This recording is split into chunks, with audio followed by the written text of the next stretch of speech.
Sometimes the biggest obstacle to becoming a better leader, or even a better human being, isn't our circumstances, but the mindsets we carry.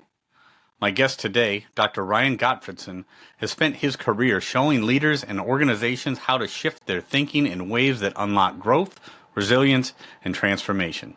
This conversation will leave you rethinking what it truly means to become better.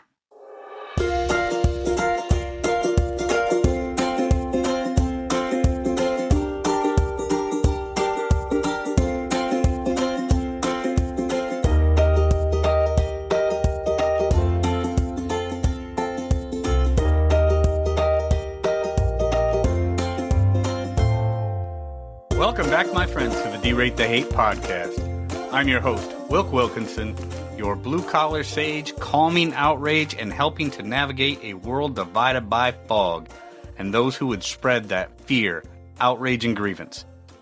The D-Rate the Hate podcast is proudly produced in collaboration with Braver Angels, America's largest grassroots, cross-partisan organization working towards civic renewal. This podcast amplifies the mission that we share to foster a more respectful and united America where civic friendship thrives even when we disagree. Each week, through the power of story, conversation, and connection with incredible guests, we work to build bridges instead of barriers. Not to change minds on the issues, but to change how we see one another when we differ. Because, friends, it really is about bettering the world one attitude at a time. We did not create the hate, but together we can derate the hate. So be sure to subscribe wherever you get your podcasts, share it with a friend, and visit braverangels.org to learn how you can get involved in the movement to bridge the partisan divide. Friends, I am so incredibly grateful that you have joined me for another powerful D-Rate the Hate episode. So let's get to it.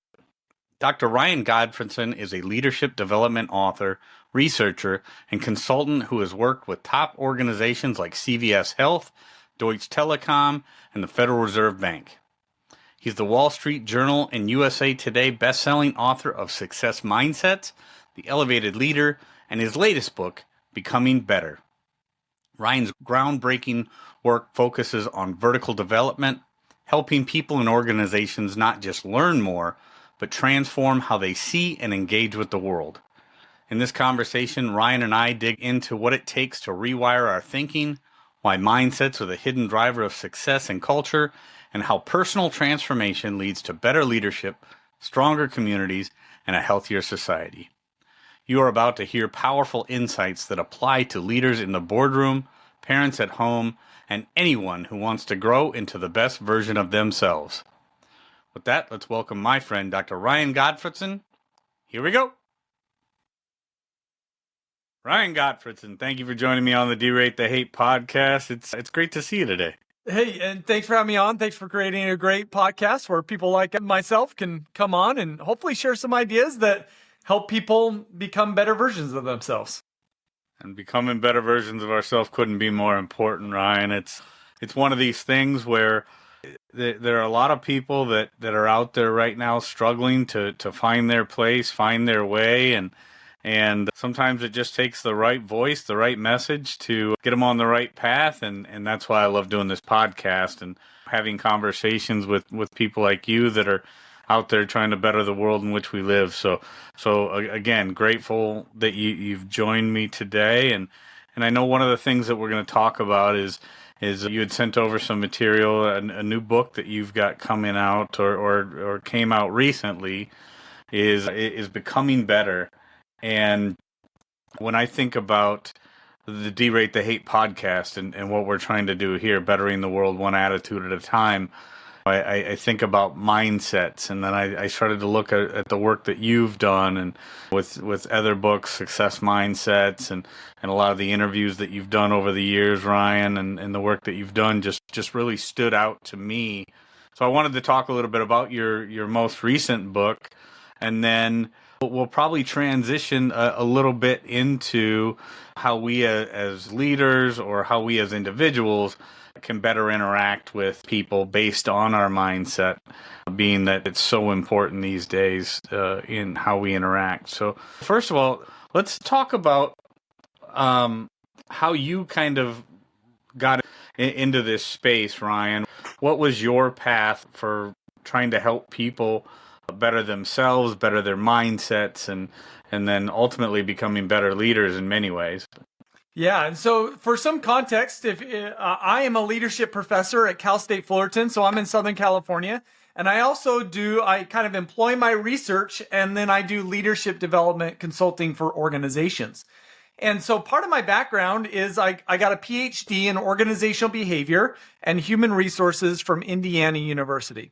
And when I was doing my dissertation, which was on leadership, I had the great opportunity of reviewing the last 70 years of leadership research. And what I learned is that there's really been one primary question that's been asked over the last 70 years. And that primary question is, what do leaders need to do to be effective? And it's a good question, and we've produced some good answers that have been really helpful. But at the same time, that question feels short-sighted to me. Because to me, leadership isn't about doing certain types of things. It's about being a certain type of person. Being a person that others want to follow and be influenced by. And so over the last 11 years, since I graduated with my PhD, that's been the focus of my research. How do we tap into the being side of leadership? How can we help leaders and people become the type of people that others want to follow and be influenced by? And that's ultimately where my new book, Becoming Better, came out of. It's just the culmination of this research over the last 11 years. And I think it reveals the core ideas. It reveals a developmental path that most of us aren't familiar with. That is focused on our being as opposed to our doing.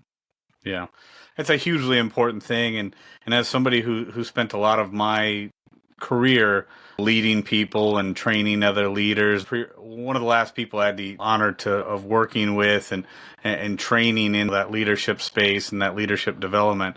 That's one of the last things that I left him with when I left was be the type of leader who you don't have to make people do things, but be the kind of leader that people want to do things for, or people understand your vision and then just naturally do the things that you need to do. But being that leader is often, in my perspective, being somebody who can help and provide the tools and the resources and things for their team to succeed.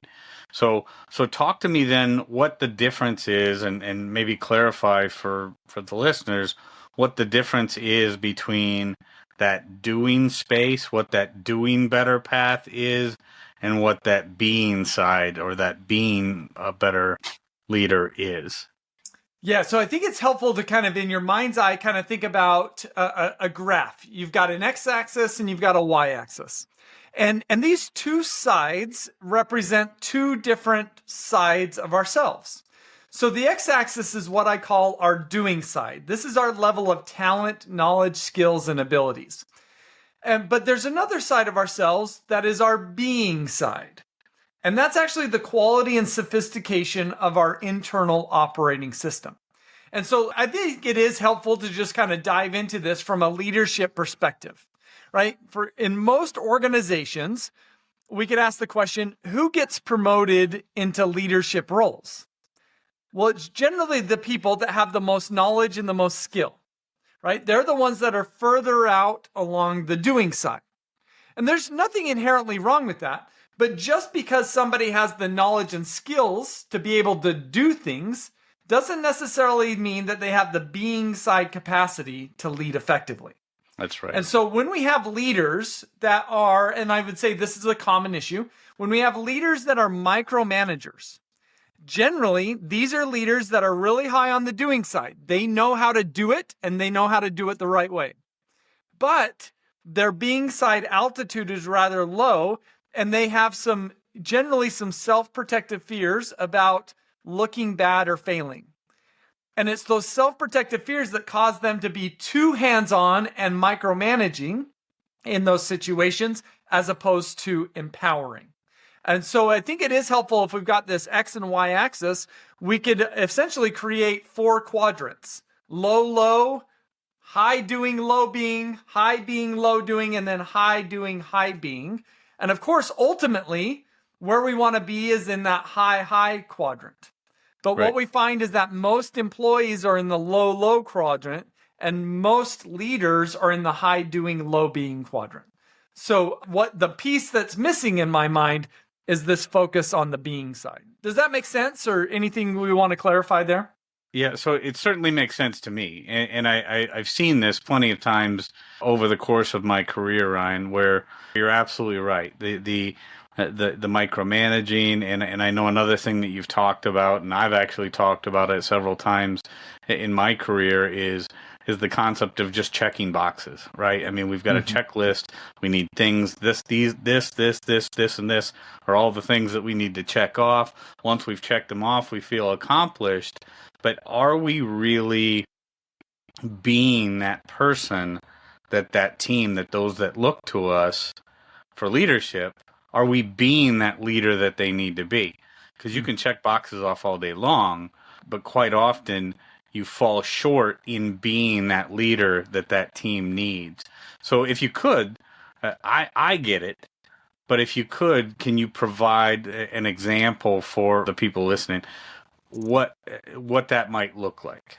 Well, yeah. So in my book, there's 3 parts to my book.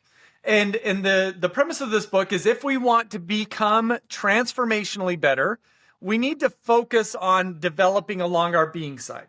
And that's just not the side that we're used to focusing on. I mean, you think about our education systems, our athletic programs, and our organizational development efforts are a lot about gaining new knowledge and new skills, and to your point, checking off the boxes, right? So we know how to do the doing side development.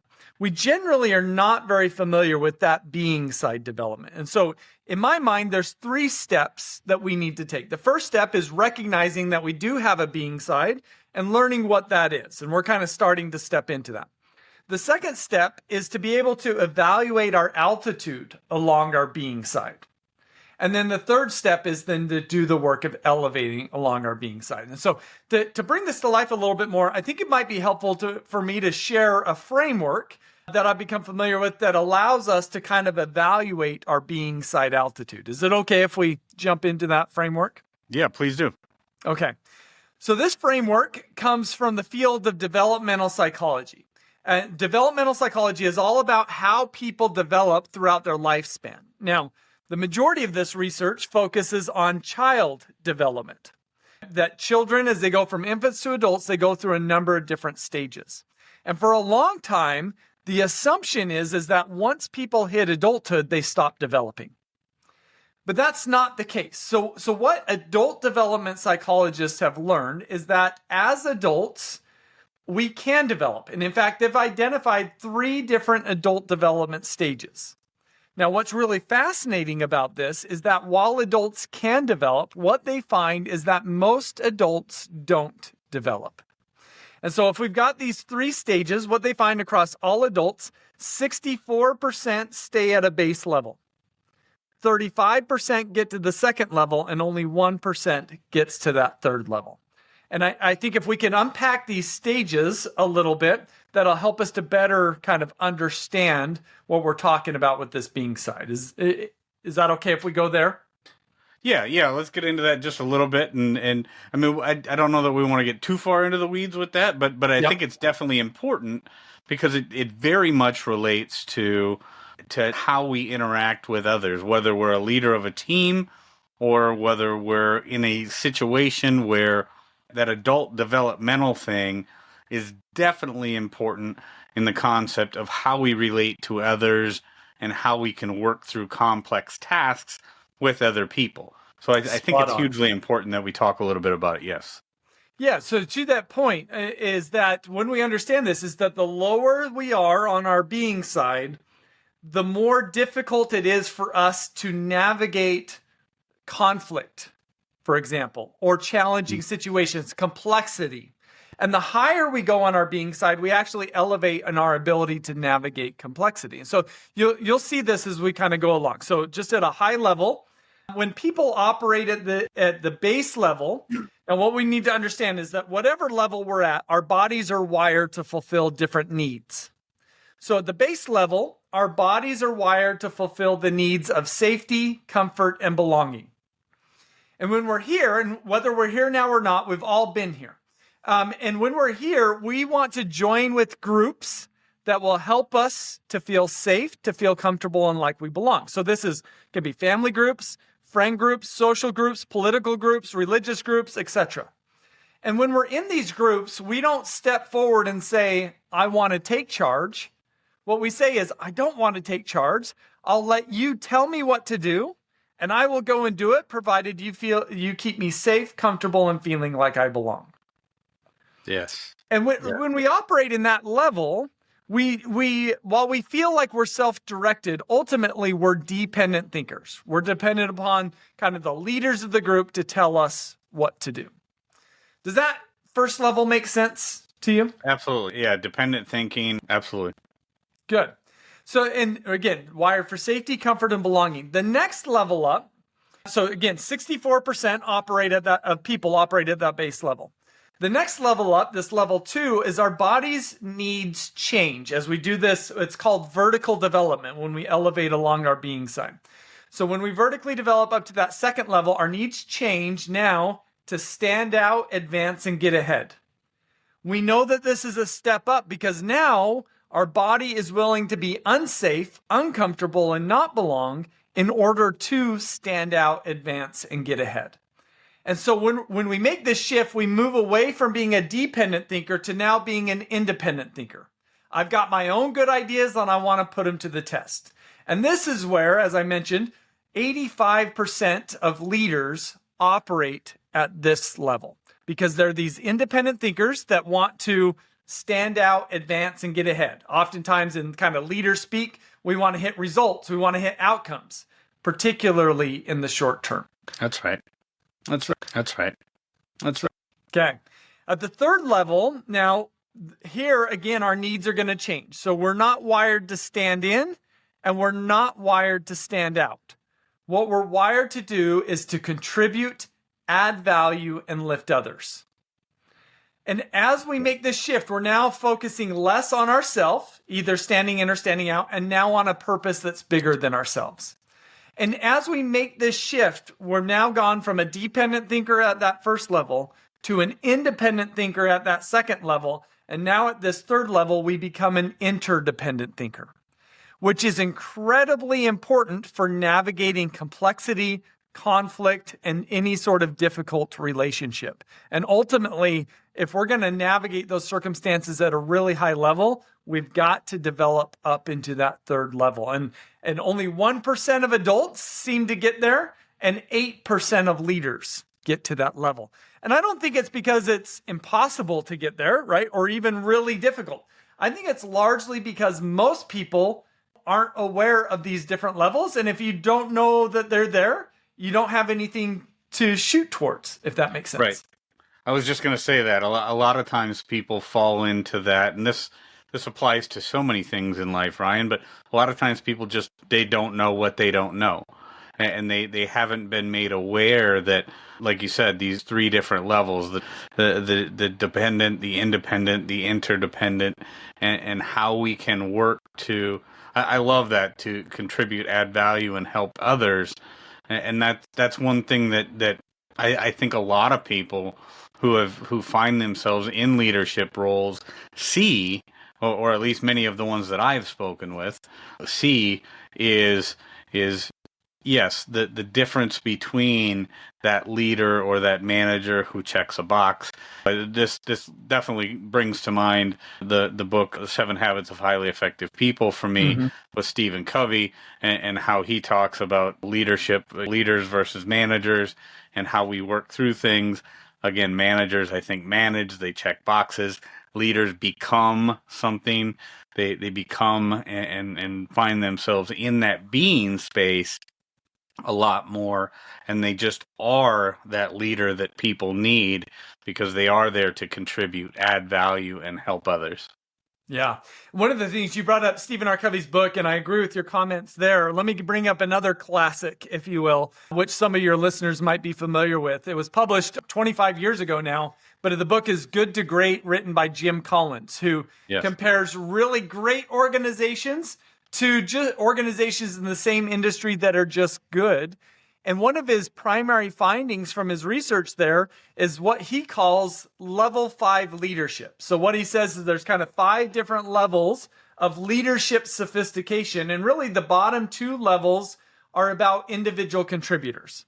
And then you've got the top 3 leaders that are relate to different leaders who operate at different levels of sophistication. And the framework that I just walked you through of those 3 levels actually maps on pretty precisely with Jim Collins' model. I don't think he was familiar with the adult development psychology literature, but it maps on still the same. So if you're somebody who's familiar with Jim Collins' work, hopefully as we went through those 3 levels that we can make a connection there.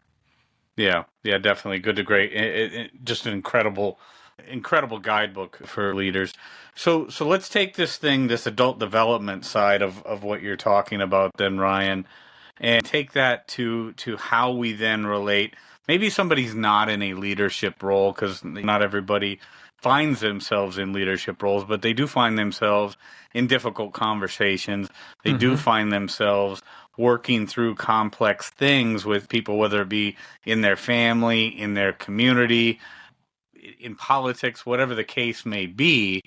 But they do find themselves having to deal with some of these things. And I think a lot of people do want to contribute, but maybe they just don't know how, or they do want to be a bigger part of the solution, but they don't know how. That adult development thing, I think, is going to be very important and tie in closely here. So let's talk a little bit about that. Yeah, for sure. So one of the things that's helpful to recognize, and hopefully you kind of felt into this as I was going through those 3 different levels, but what we have along our being side really is this continuum where on the lower side is our body is wired more for self-protection. And as we move up on the being side, our body becomes more wired for value creation. So, this is literally about our body's wiring and how our body is naturally going to react or respond to situations. So what I find is that people that are lower on their being side have a tendency to be more reactive. They have a more narrow window of tolerance, whereas people on the higher being side, they are less reactive, more intentional, and have a wider window of tolerance. So let me bring this to life. So I'm just going to give you a quick example. Will, how would you say most people respond to constructive criticism? They get what? A lot of times people get frustrated, they get angry, they get embarrassed. I mean, there's just a number of different, a range of emotions that people feel. Right? And I'll add to that defensive, right? Yes. In addition to that, right? And everything that you said, these feelings, right, are things that naturally come up, and these are uncomfortable feelings. Well, how does our body want to deal with that? Well, oftentimes we'll get defensive as a self-protective strategy in that moment. And that helps us to feel good in that moment. If I kind of get defensive, if I kind of push against and resist that constructive criticism, so that helps me right now. But what that reaction does is it inhibits me from learning, growing, and developing to become a better value creator. That's right. And so what I've learned is that people who are lower on their being side, again, are more reactive and self-protective. And we kind of brought this to life with this example of constructive criticism. But the people that are the highest on their being side, when they receive constructive criticism, they don't react in a defensive way. Instead, what their body is able to do is to create space and sit with those ideas. Now, it doesn't mean that they agree with those ideas, but they're able to sit with them and then process through, is there something here that I could benefit from? I mean, these ideas may come from my worst enemy who is malintended. And that, again, doesn't mean that I have to agree with it, but there might be a kernel of truth that I want to absorb so that I could become a better value creator. And so hopefully that's just a quick example to kind of show how in sticky situations, somebody might be more prone to move in a reactive way, and somebody else may be more prone to create space. And ultimately, that's what's needed to navigate, I'm going to call these sticky situations. Yeah, absolutely. I mean, things that come to mind for me there, Ryan, are things that I've talked about quite often, and part of my personal journey, part of things that I've had to work through as a person to I think elevate levels there, and some days are better than others, but getting beyond that space where I was very reactive and maybe very, let's just say, far more incapable of dealing with constructive criticism or things that were outside of my control, things like that. Very reactive, and that's why quite a long time ago I came up with the phrase, "Don't allow your emotions to dictate your actions." And it's one of the things that I've tried to live by. Not people have heard me say it, but I'll just share it with you. I don't expect anybody to become like this emotionless automaton that just doesn't have any feelings towards anything. But it's not a matter of the feelings that we have. It's how we allow those feelings to then allow us to operate beyond that point, right? The feelings are there. We can't control how we feel. We can control how we react to how we feel. But then the thing that I'm hearing you say about creating that space and opening up that space to start thinking about what was it that was just said. Maybe I'm having a conversation with somebody who I know is diametrically opposed to me on a particular issue. Maybe it's a values-driven issue. Maybe it's a political hot-button issue, whatever the case may be. But when I am listening to that person, first of all, the important part is to actually listen to what they're saying. Yes. Absorb what is being said, take that in, and then create that space to really think about it and how I feel about it. Yes. Not how I'm going to react to it in this moment, but how I feel about it, why I feel what I feel about it, and how I'm going to move forward, and if there's something that I can learn about it. I think a lot of our learning, Ryan, and I'll have you comment on this because I think this is a huge thing in the mindset space and in the bridge building space and everything else. I think a lot of our learning comes from stepping outside of our comfort zone. And I think stepping outside of our comfort zone often means taking that information in and then creating that space for ourselves, introspection, to start looking at it and figuring out why is it that we feel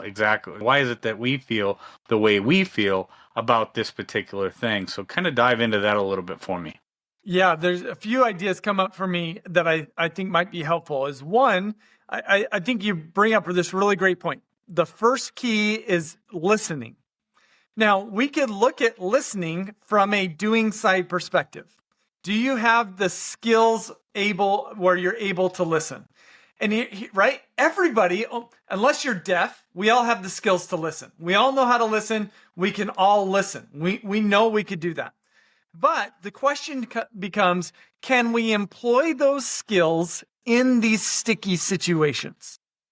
And that doesn't have anything to do with our doing side. That has everything to do with our being side. And so kind of the terminology that comes to my mind as you're kind of talking through this is our being side is really our ability to emotionally regulate ourselves in these sticky situations. And so what I've learned is that as people vertically develop along their being side, and as we get to that top level of development, rarely are we going to see anybody polarized there in terms of, let's just say, a political stance. It could be a value stance. It could be a political stance, but let's just say it's a political stance, right? And why is that? Well, what I've learned is that the people, when we get to be this complex, interdependent thinker, we recognize that there's multiple sides to any argument. And we recognize that there are pros and cons to all of these sides. And it's not that these individuals don't take a stance. I think they generally do take a stance, but rarely is it polarized, because where they actually like to play is in the messiness of the middle. They want to understand the complexity of the issue so that they could better determine how to best position themselves given the values that they have.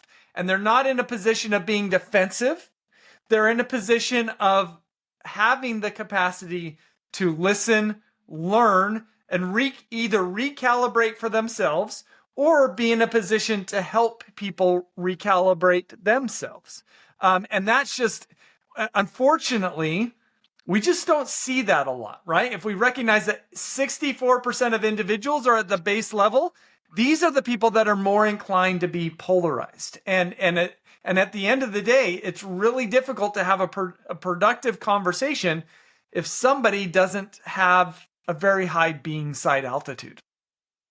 Yeah, I think we're in a unique time I don't know how unique it is, but a unique time in history here, Ryan, where there has been a lot, just far too much of the, and I don't think allowance is the right word, but we have allowed our emotions and the loudest voices in the room, which are often not the most being side people in the room, but we've allowed the loudest voices to kind of take over the microphone. And this is one of the problems. And I consider myself in many ways, and I don't know what your politics are, but the populist kind of messaging and how I think we've gotten to where we are in many ways right now, which is not all bad. It's not all good.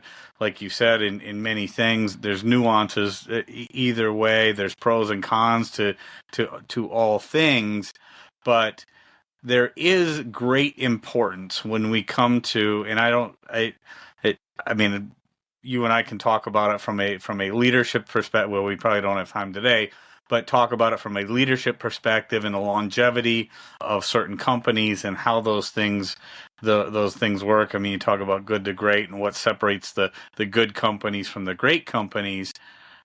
Longevity and long-term growth and long-term sustainability of things do not come from the loudest and most reactive people in the room. It comes from those who are able to work through that constructive criticism, take in all points of view, and whether we learn from them or help to understand others so that they can possibly learn from us. That's where you get that long-term sustainable growth, that long-term success. So as we round out our time here, our time went way too fast. There's so many things that we could talk about here, and ways that this conversation could go, but just round out our conversation with that on that last point there, Ryan, and then tell people where they can find out more about you, and we'll wrap this one up. Yeah, no, that's great, right? Because I imagine if you're listening to this podcast, you're somebody that has a desire to have a more positive influence within your spheres of influence. And what I hope you're taking away here is that to elevate our ability to have that positive influence, it really is all about our being side. I'm not going to say the doing side doesn't help. It surely does. But the crucial factor is about the being side. So hopefully we've given you some ideas to think about how you can elevate yourself to truly become better. And if you want to dive into this more deeply, then of course my new book is out, Becoming Better, The Groundbreaking Science of Personal Transformation. I have within this book some free self-assessments that are designed to help us evaluate our altitude along our being side. And you don't need the book for those assessments. If you want to go to my website at ryangottfredson.com, you could take those assessments. And in fact, I'll offer this up to your listeners. If you take those assessments or buy the book and you get those results and you want me to walk you through those results, then hit me up on social media or through my website, and I'd be glad to jump on a call with you. So those seem to be, in my mind, the best places to connect with me. That is fantastic. So we will have all those ways to connect with you, Ryan, in the show notes for this episode. I do greatly appreciate you joining me here on the D-Rate the Hate podcast, and keep doing all the great things that you're doing, man. It's a very good deal. Thank you. Likewise. Thank you. Friends, I want to thank you so much for tuning in. And if there's anything in this episode that provided exceptional value to you, please make sure to hit that share button. If you haven't done so already, please be sure to subscribe to get the Derate the Hate podcast sent to your email inbox every week. We really are better together, so please take a moment to visit braverangels.org and consider joining the movement towards civic renewal and bridging our political divides. This is Wilk wrapping up for the week saying get out there, be kind to one another, be grateful for everything you've got, and remember, it's up to you to make every day the day that you want it to be. With that, my friends, I'm going to back on out of here, and we will catch you next week. Take care.